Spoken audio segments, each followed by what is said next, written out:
Morning all of you. आज की class में मैं फिर आप लोगों के साथ क्लास 12 के फिजिक्स का डिस्कस करने वाला हूँ और हम लोग जो आज डिस्कस करेंगे एक न्यू टॉपिक का डिस्कस करेंगे जिसको हम लोग कहते हैं मैग्नेटिज्म।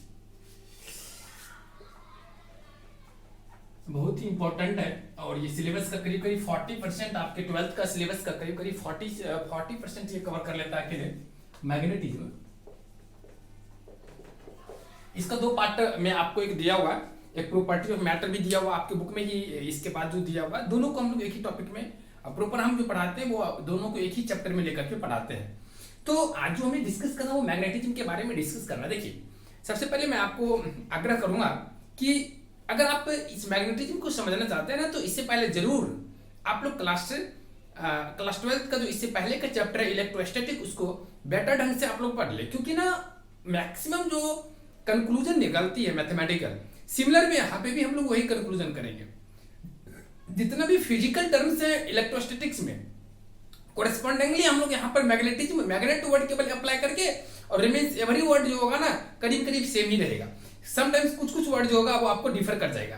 तो मैं आपसे यही कहूंगा कि आप लोग क्लास 12 का अगर इलेक्ट्रोस्टैटिक्स को बढ़िया ढंग से समझ लेते हैं तो आपका मैग्नेटिज्म जो होगा सिमिलर में आप इजिली इसको समझ सकते हैं। चलिए तो सबसे पहले मैं आपको स्टार्ट कर रहे हैं topic magnetism, but before starting I want to introduce only some basic definitions of magnetism. Magnetism का सब कुछ बेसिक डेफिनेशन कुछ प्रॉपर्टी ऑफ मैग्नेट का डिस्कस करेंगे। जैसा कि आप लोग जानते हैं कि मैग्नेट का प्रॉपर्टी क्या होता है, मैग्नेट का एक्चुअल डेफिनेशन क्या होती है। तो बहुत ही सिंपल डेफिनेशन आप लोग बेसिक क्लास में भी पढ़ रहे हैं कि दोज मटेरियल्स हु अट्रैक्ट्स या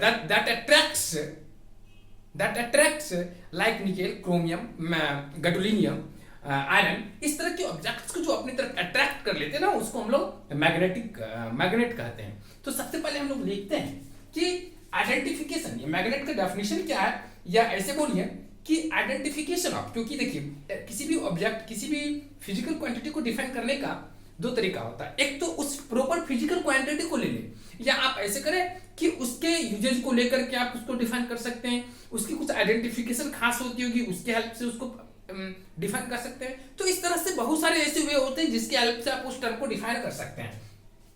तो सबसे पहले मैं आपको यहाँ पे डिफाइन करने वाला हूँ मैग्नेट के बारे में, but before starting to define magnet I want to write the property of magnet.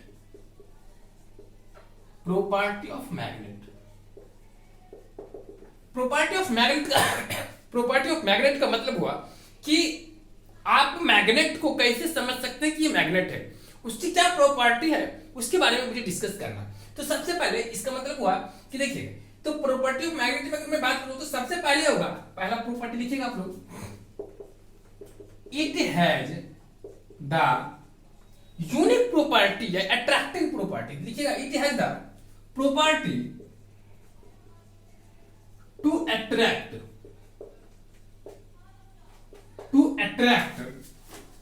materials, इधर से लिखते हैं to attract materials like iron, cobalt, nickel, gadolinium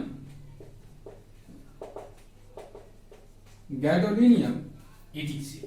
तो सबसे पहला प्रॉपर्टी मैग्नेट का होता है कि मैग्नेट की प्रॉपर्टी ये होता है कि it has the property to attract materials like iron, cobalt, nickel, gadolinium etc। तो ये पर्टिकुलर मैग्नेट में ही ये प्रॉपर्टी पाया जाता है कि इस तरह के ऑब्जेक्ट को वो अपनी तरफ क्या करते हैं, अट्रैक्ट करते हैं। तो सबसे मोस्ट इंपॉर्टेंट प्रॉपर्टी ये हो गया। दूसरा हो गया, लिखिएगा दूसरा property, when a magnet is freely suspended, when a magnet is freely suspended then it is stationary only in a specific north south direction.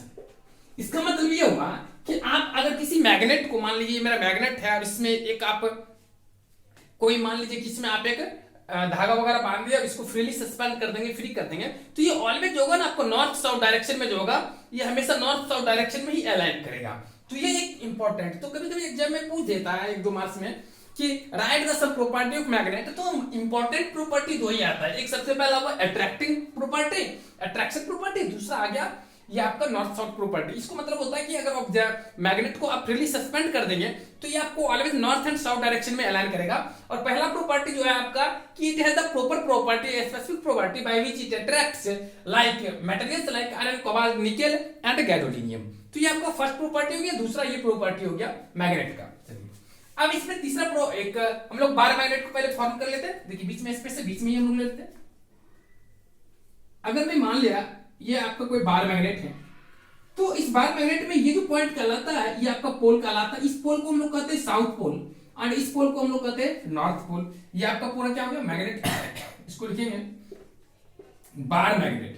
ठीक, तो यहाँ पे दो पोल होता है। किसी भी कोई भी मैग्नेट ले लीजिए तो उसमें दो पोल एग्जिस्ट करेगा ही करेगा। कोई भी ऐसा मैग्नेट नहीं होता, आप कभी सोच सकते हैं कि जैसे कि मान लीजिए नॉर्थ पोल है, साउथ पोल है, अगर इसको आप ब्रेक करते हैं तो अगर ब्रेक करेंगे तो ये दो पार्ट में टूट जाएगा। तो दो पार्ट में टूट जाएगा तो फिर क्या होगा कि ये साउथ पोल है तो फिर यहाँ पे एक आपका पोल बन जाएगी साउथ पोल, फिर यहाँ पे फिर इसको ब्रेक करेंगे तो फिर एक पोल बन जाएगी इसको तोड़ने के बाद भी। बट ये कभी भी मोनोपोल मैग्नेट कभी एग्जिस्ट नहीं करता। मोनोपोल का मतलब हुआ जिसमें केवल एक ही पोल हो, उस तरह का मैग्नेट एग्जिस्ट नहीं करता इन नेचर में, समझ गए।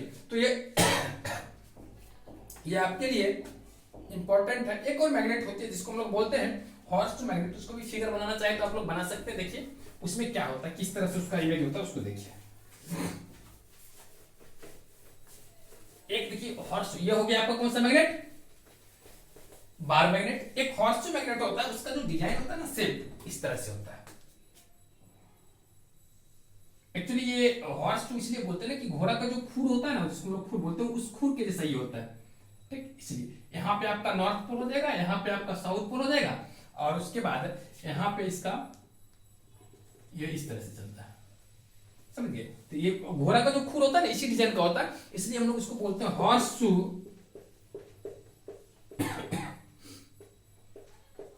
मैग्नेट।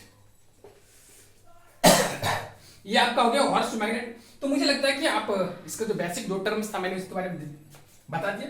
ये आप लोग नॉर्थ और साउथ लिखना छोड़े नहीं क्योंकि ये बहुत इंपॉर्टेंट है। अब हम लोग चलते हैं एक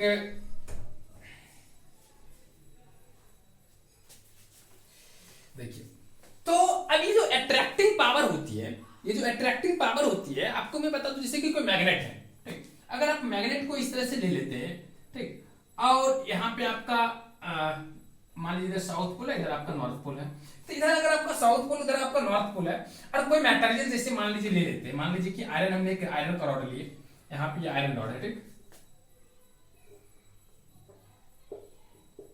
ये आपका आयरन रॉड है। अब ये आयरन रॉड है तो मैं आपको बता दूं इस आयरन रॉड के नियर में अगर ये इस मैग्नेट को लेके जाते हैं या आप मैग्नेट को इस आयरन रॉड के नियर लाते हैं, तो इस केस में मैं आपको बता दूं कि इस मैग्नेट की जो बार मैग्नेट हमने लिया है इसके पोल के पास अट्रैक्टिंग पावर काफी ज्यादा होती है with respect to other places of magnet. तो अगर आप इस मैग्नेट के पोल को छोड़ करके अगर आप कहीं भी देंगे तो कंपेरेबिलिटी आपका कम इसका अट्रैक्टिंग पावर होती है, अट्रैक्टिंग फोर्स होता है वो कम होता है। मतलब नॉर्थ और साउथ पोल जो पोल पे होता है सबसे ज्यादा अट्रैक्शन पावर होता है। तो कभी कभी एग्जाम में पूछता है कि अगर कोई बार मैग्नेट है तो उसकी किस जगह पे सबसे ज्यादा, तो ये दोनों आपका जो पोल है, पोल के पास जो होते हैं अट्रैक्टिंग पावर सबसे ज्यादा होती है, किसी भी ऑब्जेक्ट को अपनी तरफ अट्रैक्ट कर देती है मोर पावर से। और अदरवाइज इसका कहीं भी आप ले लीजिएगा तो इस कंपेरेबिलिटी जो होगी ना वो आपका कम वहां पे अट्रैक्टिंग पावर होती है। चलिए तो अब जो है इसके बाद हम लोग एक इंपॉर्टेंट टर्म की तरफ चलते हैं, देखिएगा वो है मैग्नेटिक और इफेक्टिव लेंथ, उसको इफेक्टिव लेंथ बोलते हैं, उस चीज को समझने के लिए अगर आप यहां पे चाहेंगे तो लिख सकते हैं दो टर्म और नॉर्थ पोल, चलिए उसको भी लिख ही देते हैं, नॉर्थ पोल ऑफ मैग्नेट, कोई जरूरी नहीं है। After freely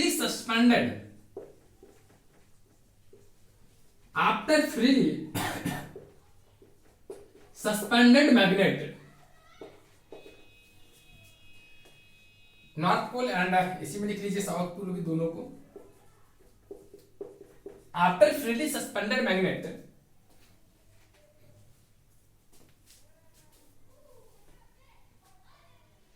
after freely suspended magnet when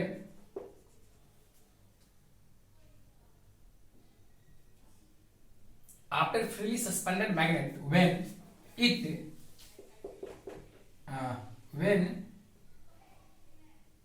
it's one part, अगर एक पार्ट ले लेते हैं मतलब इधर का पार्ट ले लीजिए, इधर का part shows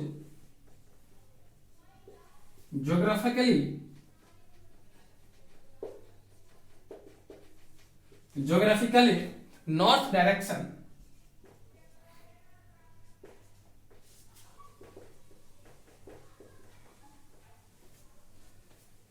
or south direction are called north pole and south pole respectively.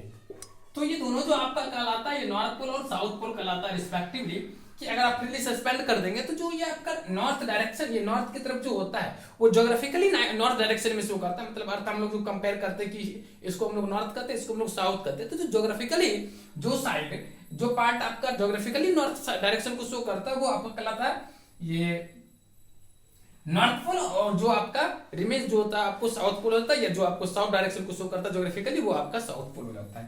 चलिए, तो ये अगर आप लोग समझ गए तो अब हम लोग एक नया थोड़ा सा टर्म लेते हैं, कभी कभी ये भी पूछ देता है एग्जाम में। अभी एकदम बिल्कुल इजी केवल बेसिक टर्म्स को हम लोग समझेंगे, क्योंकि ये हम लोग को आगे समझने में काफी ज्यादा इंपॉर्टेंट रहेगा। अगला टर्म आता है मैग्नेटिक और इफेक्टिव लेंथ, भी इसको हम लोग बोलते हैं। क्या बोलते हैं? Effective length. अब इसका मतलब क्या होता है उस चीज को समझिएगा। The separation between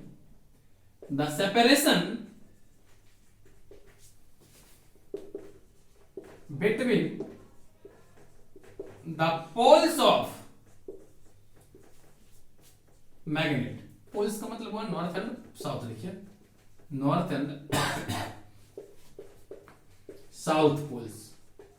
The separation between the poles, that is north and south poles, is called magnetic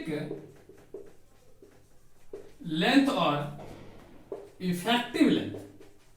इसको क्या बोलते हैं? मैग्नेटिक लेंथ और इफेक्टिव लेंथ बोलते हैं। अब देखिए, जैसे अगर मैंने कोई मान लीजिए बार मैग्नेट है, और इस बार मैग्नेट में यहाँ पे अगर आपका साउथ पोल है और यहाँ पे अगर आपका नॉर्थ पोल है, तो ये साउथ पोल का ये जो पॉइंट है ना, ये पॉइंट है, इस दोनों के बीच का जो डिस्टेंस है ना, देखिए ध्यान से देखिएगा, ये जो पोल है ना, इस पोल के बीच का जो डिस्टेंस है, ये दोनों पोल के बीच में, इसको हम लोग बोलते हैं मैग्नेटिक और effective length, which is simply termed as small L. इसको हम लोग स्मॉल एल से डिनोट करते हैं। तो here Sn is equal to small L, क्या हो गया आपका? मैग्नेटिक लेंथ हो गया।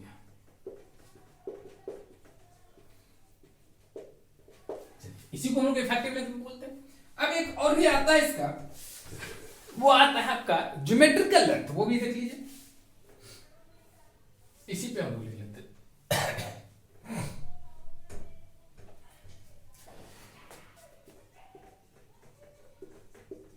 Geometrical length,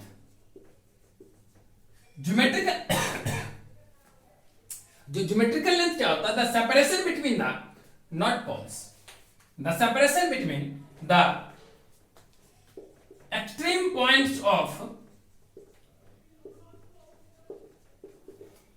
magnet।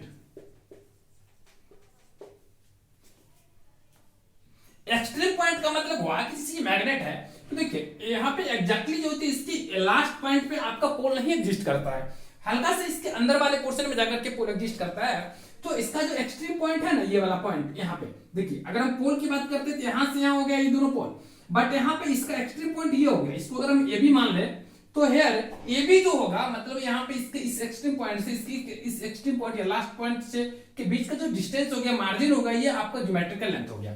ठीक, तो इस बात को आप लोग समझेंगे। यहाँ पे इस पूरे लेंथ को हम लोग बोलते हैं, कैपिटल एल से डिनोट करते हैं, और जिसको हम लोग क्या बोलते हैं, geometrical length. The separation between the extreme points of magnet is called magnetic length और इफेक्टिव लेंथ। या आप ऐसे भी बोल सकते हैं ज्योमेट्रिक लेंथ ऑफ मैग्नेट जो होता है वो आपका ज्योमेट्रिकल लेंथ शो करता है, which is simply denoted by L. तो आप यहाँ पे इसको ऐसे रेफर कर सकते हैं, here AB is equal to L is equal to geometric length. Geometrical length क्या हो गया आपका, ज्योमेट्रिकल लेंथ हो गया। और एक इंपॉर्टेंट बात मैं आपको बता दूं, इस L, स्मॉल l और कैपिटल L का अगर आप रेशियो लेंगे तो ऑलवेज ये 0.84 के करीब में आता है। इस बात को आप लोग याद रखेंगे, ऑब्जेक्टिव में पूछ देता है ये, ठीक है। दैट मींस अगर आप रेशियो लेते हैं मैग्नेटिक लेंथ का to the geometric length, then you always get 0.84। तो आप हमेशा पाएंगे क्या कि 0.84 के ये करीब में आता है, ठीक। चलिए, ऐसा क्यों होता है कि हर मैग्नेट में ही ऐसा कंडीशन, क्योंकि आप जानते हैं ना कि मैग्नेटिक लाइन है और टू लाइंस हमेशा जो होता है आपका क्या होता है, वो एक दूसरे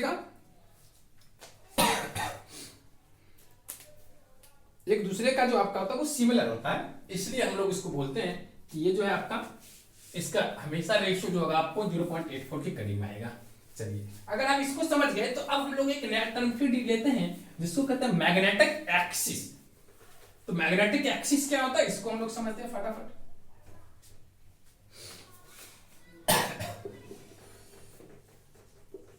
मैग्नेटिक एक्सिस क्या होता है, लिखिएगा, the lines which is passing through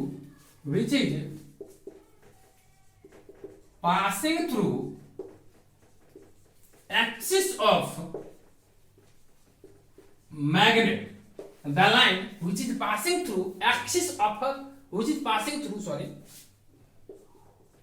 poles of magnet is called magnetic axis। तो वो लाइन जो आपका दोनों पोल से होकर के पास करती है, ठीक। या ऐसे बोल सकते हैं कि जैसे मान लीजिए कि ये अगर आपका कोई मैग्नेट है, ठीक, ये अगर कोई मैग्नेट है तो यहाँ पे आपका होगा एक पॉइंट, यहाँ ये साउथ पोल हो गया, ये आपका नॉर्थ पोल हो गया। तो वो लाइन जो इस नॉर्थ पोल और साउथ पोल दोनों से होकर के गुजरेगी ना, इसको हम लोग कहेंगे मैग्नेटिक एक्सिस। क्या कहेंगे, मैग्नेटिक एक्सिस। तो ये भी टर्म समझ गए। अब मैग्नेटिक एक्सिस के बाद आता है मेरिडियन प्लेन। बस इस तरह से बस कुछ टर्म्स हैं बेसिक समझिए, क्योंकि अगर इसको नहीं समझेंगे तो आगे का तो कुछ समझ ही नहीं पाएंगे। इसलिए मैं चाहता हूं कि पहले आप लोगों को ये समझा दूं। अगला आता है मैग्नेटिक मेरिडियन। ये मैग्नेटिक मेरिडियन क्या होता है, मैग्नेटिक मेरिडियन देखिए,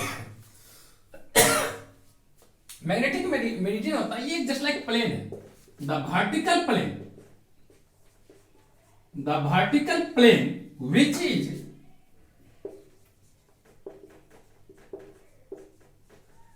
passing through the magnetic axis, which is passing through the magnetic axis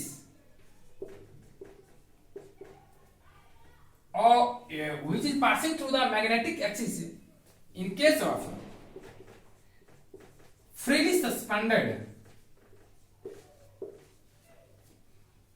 in case of freely suspended magnet is known as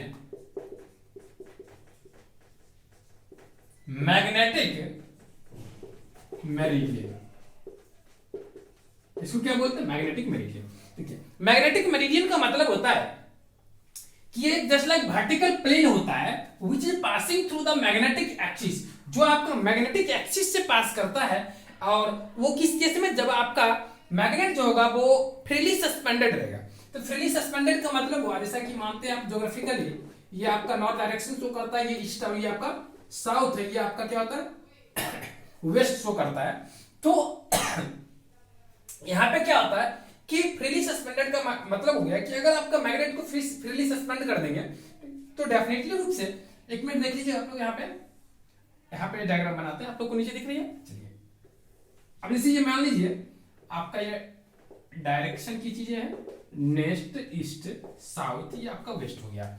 अब देखिए, अगर मैग्नेट को आप फ्रीली सस्पेंडेड करेंगे ठीक, तो आपका जो ये ज्योग्राफिकली हुआ, ये आपका नॉर्थ डायरेक्शन हुआ, ये आपका क्या हो गया, साउथ डायरेक्शन हो गया।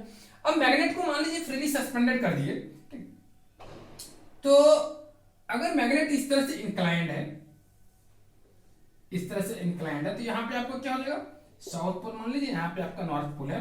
तो ये यहाँ पर वर्टिकल प्लेन का मतलब हो गया, सॉरी हमको तो वर्टिकल प्लेन ना बताना था, नेक्स्ट में बता दीजिए, याद रखिएगा। देखिए यहाँ पे वर्टिकल प्लेन का मतलब हो गया कि वर्टिकल प्लेन जो होती है कि जैसे ये मैग्नेट हो गया, ठीक, और ये आपका हो गया पोल, और यहाँ पे इसको एक्सिस समझ लीजिए।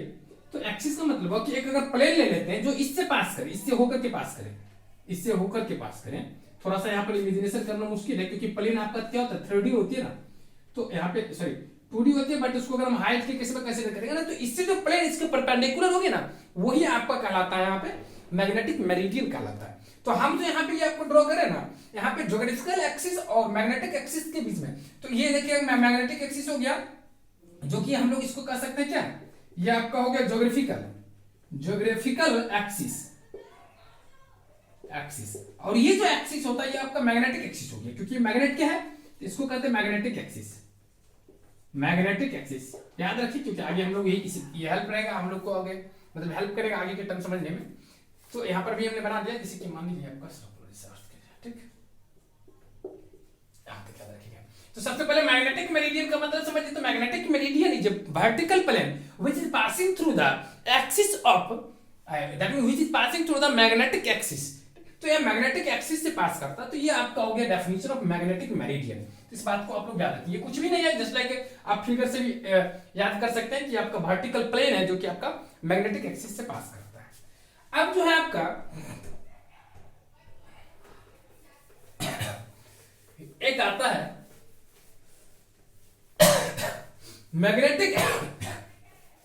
Magnetic axis and geographical axis जो होता है, वो दोनों जो होता है आपका एक पर्टिकुलर एंगल बनाता है जो कि प्लेस टू प्लेस वेरी करता है, ये हमेशा कांस्टेंट नहीं होता है, ये हर हमेशा क्या होता है, चेंज होते रहता है। मैग्नेटिक एक्सिस और आपका जो ज्योग्राफिकल एक्सिस होती है, दोनों एक दूसरे से जो पर्टिकुलर एंगल से इंक्लाइंड रहता है, वो एंगल जो होता है आपको प्लेस टू प्लेस वेरी करता है, ठीक। तो वो जिस तरह से वेरी करता है ना, उसके बारे में हम लोग को लिखना है, दो इंपॉर्टेंट नोट लिख लेंगे। और ये जो मैक्सिमम होता है ना, ये एंगल दोनों के बीच में 15 डिग्री के करीब होता है। ज्योग्राफिकल एक्सिस और मैग्नेटिक एक्सिस के बीच का जो मैक्सिमम एंगल हो जाता है वो आपको 15 डिग्री के आसपास हो जाता है। इस बात को आप लोग याद रखेंगे, समटाइम्स एग्जाम में पूछता है, तो आप लोग याद रखेंगे पहला point, maximum angle between the geographical axis and magnetic axis is about 15 degree. तो ये आपका इज अबाउट 15 डिग्री, तो ये आपका 15 डिग्री के करीब हो जाता है। दूसरा पॉइंट लिखिएगा, there does not exist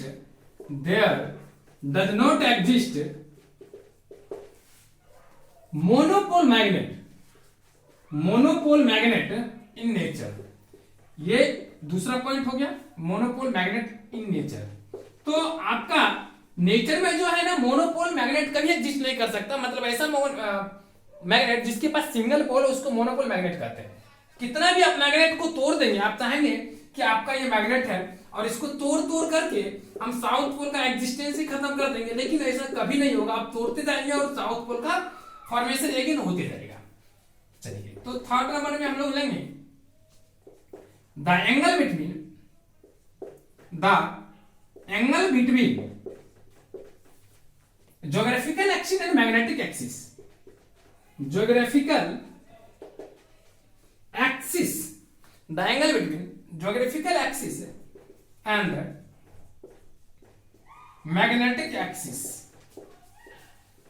always varies from place to place। तो ये जगह जगह से जैसे जैसे आप बदलिएगा ना, वैसे वैसे दोनों के बीच का जो एंगल होता है वो भी आपका चेंज होता है। ये 2 पॉइंट आपका 3 पॉइंट है, इसको आप लोग याद रखेंगे। चलिए अब हम लोग चलते हैं नेक्स्ट टर्म की तरफ। डिस्कस करने के लिए वो पॉइंट है कूलम्ब्स लॉ। जैसा कि आप लोग चार्ज के बारे में पढ़े, ठीक, तो वहां पे चार्ज जो होती है ना, वहां पे उस चार्ज को यहाँ पे ये प्लेस ले लेता है मैग्नेटिक स्ट्रेंथ, वहां पे हम लोग बोलते हैं चार्ज। और यहाँ पे जो ये अट्रैक्टिंग पावर है ना पोल की, या आपका मैग्नेट का जो अट्रैक्टिंग पावर होता है, बट यहाँ पर हम लोग पर्टिकुलरली पोल लेंगे, तो पोल के पास जो अट्रैक्टिंग पावर होती है उसको हम लोग बोलते हैं मैग्नेटिक स्ट्रेंथ। तो यहाँ पे पर्टिकुलर उस चार्ज को रिप्लेस कर देंगे बाय मैग्नेटिक स्ट्रेंथ से, otherwise everything will be same. उसके बाद सारा चीज जो होगा आपका सेम ही रहेगा। तो जिस तरह से वहां पे होती थी, क्या होती थी, like charges repel each other and unlike attract each other. तो सिमिलरली यहां पे भी होती है कि like pole repel each other while unlike pole attract each other. अब ये अट्रैक्ट करता है या रिपेल करता है, तो डेफिनेटली रूप से उसका कुछ ना कुछ फोर्स होगा। अब मान लीजिए रिपेल ही करता, तो एक पर्टिकुलर फोर्स से वो उसको एक दूसरे को क्या करता होगा, रिपेल करता होगा। ये अट्रैक्ट ही करता है तो कुछ एक पर्टिकुलर फोर्स होगा। तो उस फोर्स कैसे हम लोग कैलकुलेट करेंगे, तो फिर यहाँ पे जिस तरह से हम लोग चार्ज के बारे में पढ़ते हैं, सिमिलरली यहाँ पे हम पढ़ेंगे क्या, अबाउट पोल के बारे में। तो यहाँ पे पोल के बारे में हम लोग को सीखना है कि फोर्स ऑफ इंटरेक्शन जो होती है वो कितनी होती है, ये चीज हम लोग को सीखना है। तो यहाँ पे भी मेरा स्टार्ट होता है कूलम्ब्स लॉ। जैसे कि वहां पे हम लोग पढ़ते थे कूलम्ब्स लॉ में क्या, COUL कूलम्ब्स लॉ, क्या हो गया, कूलम्ब्स लॉ। तो कूलम्ब्स लॉ जो हो गया ना, यहां पे क्या है कि कूलम्ब्स लॉ जो हो गया, कूलम्ब्स लॉ जो हो गया, जिस तरह से वहां पे कहते थे the force of interaction between two charges. तो वहां पे दो चार्जेज अगर हो तो उस दोनों के बीच का जो फोर्स ऑफ इंटरेक्शन होता है is directly proportional to the product of mass, product of charges. तो वो चार्ज की जो क्वांटिटी रहता था वो आपका क्या होता था, उसके product of directly proportional to होता था and inversely proportional to the square of the distance between them. तो दोनों चार्ज के बीच का जो सेपरेशन थी उसके स्क्वायर का इनवर्सली प्रोपोर्शनल होता था। तो सिमिलरली यहाँ पे क्या होती है, यहाँ पे भी वही कहानी होती है। क्या होती है, यहाँ पे होती है कि the force of interaction between the two charges, sorry between the two poles. तो दो पोल्स के बीच की जो फोर्स ऑफ इंटरेक्शन होती है वो डायरेक्टली प्रोपोर्शनल टू जो होती है product of magnetic strength of given magnet. तो उसके magnetic strength of given magnet हो जाता है, फिर इनवर्सली प्रोपोर्शनल टू जो होता है आपका square of the distance between them हो जाता है। तो इस बात को हम लोग लिखेंगे कूलम्ब्स लॉ में। तो स्टार्ट करते हैं। एज वी नो दैट, एक मिनट हाथ में लगता है, लग गया, देखिए, as we know that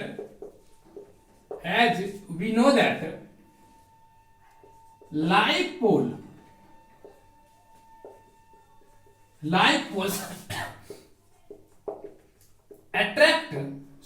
repel each other and unlike pole attract each other। क्या करता है, अट्रैक्ट करता है एक दूसरे को। ये आपका एकदम बेसिक फंडामेंटल जो है प्रॉपर्टी ऑफ मैग्नेट में आ जाता है। तो इस बात को याद रखेंगे, अगर प्रॉपर्टी में उसमें लिखना चाहते हैं ना मैग्नेट की प्रॉपर्टी में, तो ये थर्ड पॉइंट लेकर के बना करके लिख सकते हैं। तो यहाँ पे आता है द फोर्स ऑफ इंटरेक्शन, जो इसकी मैग्नीट्यूड होती है ना, the force of interaction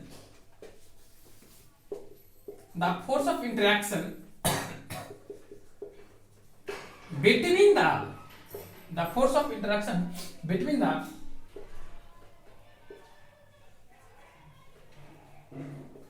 strength between the poles लिख लीजिए, is directly proportional two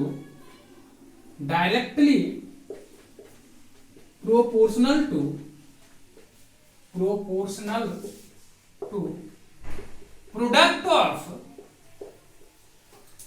of pole strength and pole strength and inversely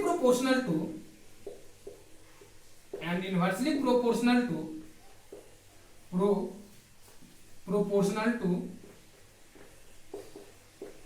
square of the distance between them,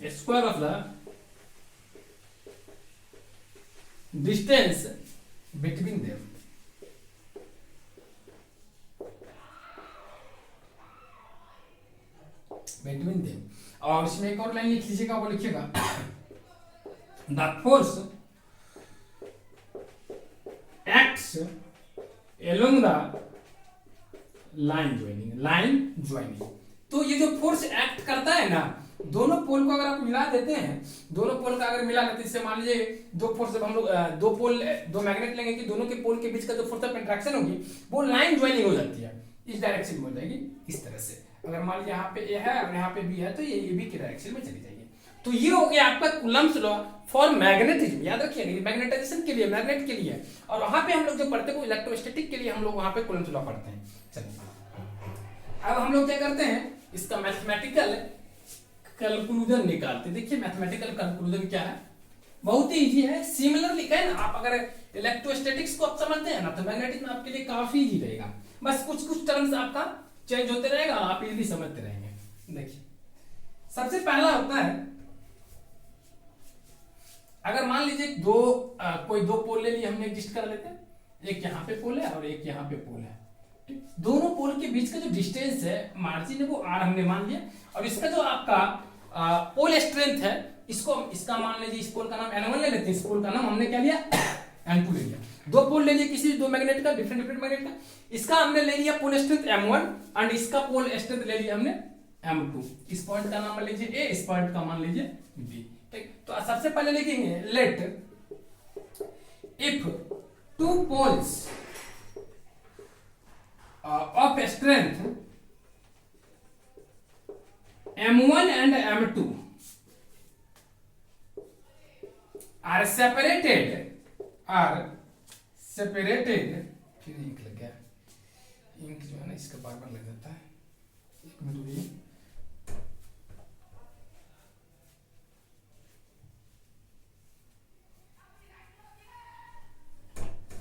M1 and M2 are separated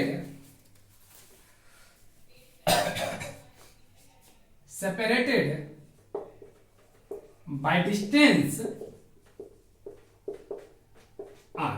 अगर यहाँ पे दो पोल, एक north pole एक south pole ले लिए, सॉरी दो नॉर्थ पोल लिए, दो डिफरेंट मैग्नेट के, और दोनों का हमने पोल स्ट्रेंथ M1 और M2, याद रखिएगा यहाँ पे M1 और M2 मास नहीं है, जनरली बच्चे को याद रहता है क्लास 10th वाले, वो आपका ग्रेविटेशनल फोर्स जो होता है, इसी तरह से उसका भी कंक्लूजन होता है। तो ज्यादा करके लोग इसी को इसी तरह से समझ लेते हैं कि मास है। याद रखिएगा ये M1 और M2 क्या रिप्रेजेंट करते हैं, M1 और M2 जो रिप्रेजेंट यहाँ पे कर रही है, ये आपका पोल स्ट्रेंथ को रिप्रेजेंट करते हैं, इस बात को आप लोग याद रखेंगे। If two poles of strength M1 and M2 are separated by distance r, then by Coulomb's law, तो आप Coulomb's law से क्या बोल सकते हैं, ये जो आपका फोर्स ऑफ इंटरेक्शन होगा वो directly proportional to product of pole strength and inversely proportional to square of the distance between the, ये आ जाएगी। अगर इसको इक्वेशन फर्स्ट मान ले और इसको इक्वेशन सेकंड मान ले, ठीक, तो दोनों इक्वेशन को अगर कंबाइन करेंगे तो यहां से आप यह भी लिख सकते हैं, so force is again proportional to, directly proportional to M1 times M2 divided by r square, ये आप इजीली लिख सकते हैं। अगर यहाँ पे प्रोपोर्शनलिटी साइन को हटा करके आप इक्वालिटी का साइन लाना चाहते हैं तो यहाँ पे क्या करना पड़ेगा, एक प्रोपोर्शनल टू एक हमें प्रोपोर्शनल कांस्टेंट लाना पड़ेगा, हमें एक प्रोपोर्शनलिटी कांस्टेंट लाना पड़ेगा। सो F बराबर K into M1 into M2 by R square, where K is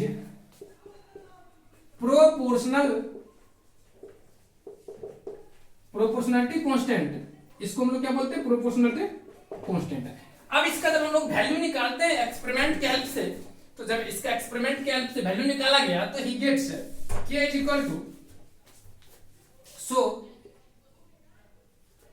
now K is equal to जो होता है आपका म्यू नॉट बाय 4 पाई हो जाता है, और इसका वैल्यू जो आपका होता है वो 4 पाई, अगर आप यहाँ पे कहें म्यू नॉट बाय 4 पाई हो जाता है इसका वैल्यू, या यहाँ पे म्यू नॉट बाय 4 पाई कहें, या कभी कभी जो होता है म्यू नॉट का सेपरेट वैल्यू ले लेता है, तो इसका जो वैल्यू होगा आपका 10 to the power -1 mu naught by 4 pi का वैल्यू हेनरी पर मीटर हो जाता है। क्या हो जाता है, हेनरी पर एच मतलब हेनरी होता है, ठीक, इसको लिख ले हेनरी पर मीटर, क्या होता है हेनरी पर मीटर। या अगर आप यहां से कहें that implies that mu naught is equal to 4 pi into 10 to the power -1 henry per metre हो जाता है। तो ये हो गया आपका कांस्टेंट का value, mu naught by 4 pi का वैल्यू। From this expression you can get also value of mu naught that will be 4 pi times 10 to the power -1 henry per metre. तो ये आपका आगे ही है। तो यहां से हम लोग ये करते हैं। अब ये जो है ना, ये केस हम लोग लेते हैं, मान लीजिए इन जनरल केस एयर की बात करते हैं, अगर कोई यहाँ पे मीडियम आया होता है, ठीक, तो मीडियम के केस में क्या होता है, ये बदल जाता है। तो यहाँ पे कहेंगे ये बात को आप लोग यहाँ पे मेंशन कर ले, in case of free space क्या होगा, ये फ्री स्पेस की बात होगा। मतलब अगर फ्री स्पेस में है तो वहां पे कोई दिक्कत नहीं होगी, तो उस केस में ये आपको फॉर्मूला आ जाएगी, क्या आ जाएगा। सो आप यहाँ पे फाइनली यहाँ पे लिख सकते हैं इसका formula, F is equal to mu naught by 4 pi into m1 into m2 divided by r square, where m1 and m2 represents pole strength and r will be the distance between both pole strength, दोनों पोल के बीच का distance को show करता है। अब यहाँ पे जो होता है इस म्यू नॉट का नाम है ना, इसको हम लोग एक और टर्म से बोल सकते हैं एब्सोल्यूट परमिएबिलिटी। अब देखिए परमिएबिलिटी, अब यहाँ पे क्या है ना कि इसको एब्सोल्यूट परमिएबिलिटी बोलते हैं। अगर वहां पे हम लोग चलेंगे तो वहां पे परमिएबिलिटी नहीं बोलते हैं, वहां पे परमिएबिलिटी नहीं बोलते हैं, उसका कुछ और नाम होता है, ठीक। बट यहाँ पे याद रखेंगे म्यू नॉट जो होता है वहां पे इप्सिलॉन नॉट होता है, ठीक। उसको हम लोग इप्सिलॉन नॉट का नाम अलग होता है, जिसके बारे में आपको हमने पिछले क्लास में पढ़ाया। बट यहाँ पे याद रखिएगा ये एब्सोल्यूट परमिएबिलिटी है। बच्चे फंस जाते हैं वहां पे, जब एग्जाम में जाते हैं तो कभी कभी ये पूछ देता है, बच्चे इसका रेफरेंस नहीं देते हैं, और ये पूछ देता है तो यहाँ पे इसका रेफरेंस नहीं देते। ऐसा याद रखिए, ये परमिएबिलिटी है, समझ गया। बहुत बार इसका डेफिनेशन पूछा गया, डिफाइन एब्सोल्यूट परमिएबिलिटी क्या होती है या परमिएबिलिटी का वैल्यू क्या होता है, तो इस बात को आप लोग याद रखेंगे। चलिए अब अगर मान लीजिए कि ये जो पोल्स हमने लिखा है, इस पोल्स को अगर हम किसी मीडियम में रख दें, तो मीडियम में जिस तरह से वहां पे इलेक्ट्रोस्टैटिक फोर्स होती थी ना चेंज, उसका वैल्यू उसी तरह से यहाँ पे इसमें भी चेंज हो जाएगा। तो यहाँ पे लिखना क्या है, when poles are present in a specific medium,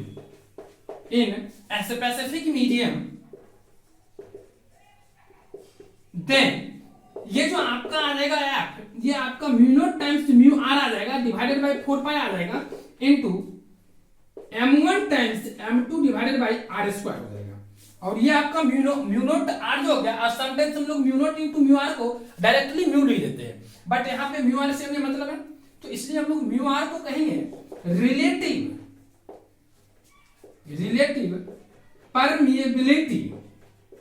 permeability of medium, जो कि एयर के लिए अगर हमें ये रिलेटिव परमिएबिलिटी की वैल्यू कहे तो फॉर एयर ये जो होता है आपका अप्रोक्सीमेटली, ठीक, 1 आता है।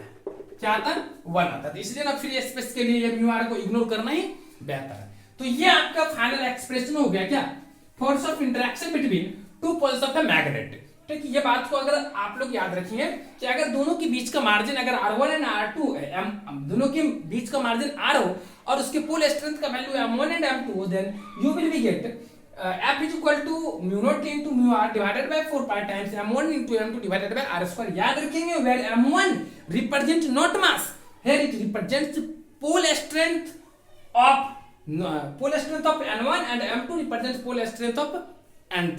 तो इस बात को आप लोग याद रखेंगे। चलिए, तो मुझे लगता है कि ये टॉपिक आपका खत्म हो गया। अब इसमें क्या है ना, नेक्स्ट हम लोग टर्म लेते हैं, वो क्या है देखिएगा।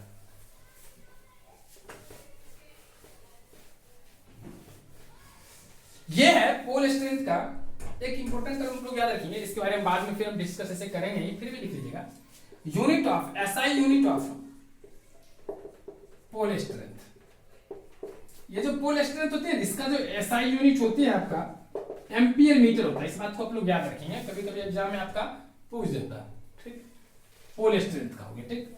अब हम लोग चलते हैं नेक्स्ट टर्म, वो है आपका मैग्नेटिक इंडक्शन। मैग्नेटिक इंडक्शन, ये मैग्नेटिक इंडक्शन क्या होती है ना, बहुत ईजी है, देखिए आप लोग। वहां पे जिस तरह से हम लोग पढ़ते थे इलेक्ट्रिक फील्ड, उसी तरह से यहां पे आ जाता मैग्नेटिक इंडक्शन, बस दोनों में यही फर्क है। वहां पे जो आपका इलेक्ट्रिक फील्ड होता था वो रेफर यहां पे होगा क्या, मैग्नेटिक इंडक्शन से ये रेफर कर जाता है। और इसका डेफिनेशन क्या होता है, तो बस वहां पे रहता था चार्ज और यहाँ पे आ जाएगी आपका मैग्नेटिक है, मैग्नेट की बात आएगी और यहाँ पे पोल की कहानी आएगा। तो यहाँ पे लिखना द मैग्नेटिक, कंपेयर कर दे ताकि आप लोग समझ सकते हैं। The magnetic induction is defined as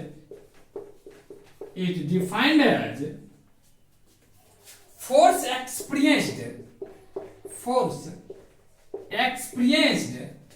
experienced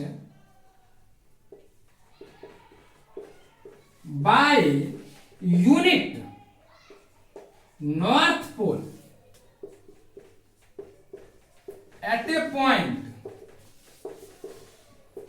is defined as the magnetic induction is defined as, अच्छा बाद में तो लिख ही दिया, is defined as a force experienced by unit north pole at a point। तो किसी भी पॉइंट पे अगर आपको पूछेगा कि मैग्नेटिक इंडक्शन क्या होता है तो उसका सिंपल डेफिनेशन है, इट इज डिनोटेड, तो उसका सिंपल आप लोग समझिए कि force experienced by a unit north pole.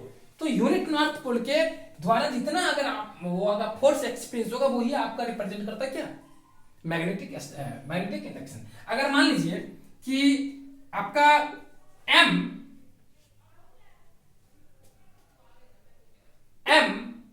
Ampere metre pole strength को करने के लिए अगर आपको मान लीजिए आपका जैसे कि वहां पे E बराबर F बटे Q होता है, ऐसे समझिए छोड़िए। तो यहाँ पे हो गया कि magnetic induction is defined as force expressed by unit north pole at a point, it is denoted by capital B. इसको हम लोग कैपिटल बी से डिनोट करते हैं। और जिस तरह से वहां पे हम लोग पढ़ते थे कि E बराबर F बटे Q होता है, जहां पे Q चार्ज होता था, उसी तरह से यहाँ पे B बराबर क्या हो जाएगा, F अपॉन M हो जाएगा। तो बस यहाँ पे फर्क क्या होगा वो चीज देखिएगा, यहाँ पे लिख लीजिए if a north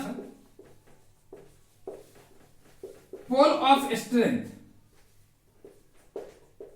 if a north pole of strength is equal to M experience a force F, then by definition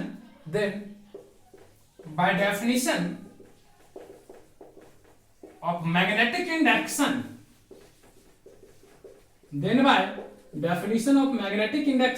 B can be represented as F by M।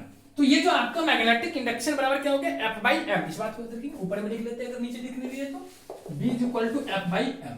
ये हो गया आपका मैग्नेटिक इंडक्शन का। अगर यहां से इसकी यूनिट की बात करते हैं तो वैसे तो हम लोग मैग्नेटिक इंडक्शन का यूनिट जो होता है आपका वो होता है आपका टेस्ला। क्या होती है, टेस्ला। ये आपका ऐसा यूनिट में आ जाता है, बट समटाइम्स इसलिए कभी कभी हम लोग इसको ऐसे भी लिख सकते हैं वेबर पर मीटर, और वेबर को शॉर्टकट में डब्ल्यू भी कहते हैं, वेबर पर मीटर स्क्वायर। क्या हो गया, वेबर पर मीटर स्क्वायर। इस बात को याद रखेंगे, वेबर पर मीटर स्क्वायर। और इसका एक और यूनिट होता है, आप यहां से कह सकते हैं न्यूटन, और यहाँ पे मीटर पोल स्ट्रेंथ हो गया। तो पोल स्ट्रेंथ का आप यूनिट जानते हैं एम्पियर मीटर। तो अगर एम्पियर मीटर को यहाँ पे पुट कर देंगे तो ये क्या हो जाएगा, और बहुत तरह से न्यूटन या इसी को यह भी कह सकते हैं न्यूटन, और पोल स्ट्रेंथ का एम्पियर मीटर होता है पर एम्पियर पर मीटर, ऐसे भी आप बोल सकते हैं। तो ये भी यूनिट आ जाएगा। बट यहाँ पे मैंने रूप से ज्यादा फेमस है टेस्ला ही। तो आप लोग याद रखेंगे मैग्नेटिक इंडक्शन का जो ऐसा यूनिट होता है वो आपका टेस्ला होता है, या वेबर पर मीटर स्क्वायर होता है, या न्यूटन पर एम्पियर पर मीटर भी होता है। तो ये हो गया। अब हम लोग चलते हैं इसके मैथमेटिकल एक्सप्रेशन की तरफ। लेकिन मैग्नेटिक इसके मैथमेटिकल एक्सप्रेशन स्टार्ट करने से पहले हम सबसे पहले आपको थोड़ा सा फिर से इलेक्ट्रोस्टैटिक्स की तरफ लेकर चलते हैं। देखिएगा कि इलेक्ट्रोस्टैटिक्स में आप लोग क्या पढ़े थे, सिमिलरली हम लोग यहां पे भी डिस्कस करेंगे। देखिए टाइम तो हो गया बहुत ज्यादा, आज का क्लास हम चाहते हैं कि यहीं पे ओवर कर लें, फिर हम लोग अगले क्लास में डिस्कस करेंगे जो मैग्नेटिक मोमेंट है या कितना फोर्स एक्सपीरियंस होता है, मैग्नेटिक इंडक्शन कितना होता है किसी पॉइंट चार्ज की वजह से अगर वो आर डिस्टेंस पे सिचुएटेड है। बट आज की क्लास हम लोग यहीं पे ओवर करते हैं, फिर हम लोग अगली क्लास में डिस्कस करेंगे। Thanks all of you, bye.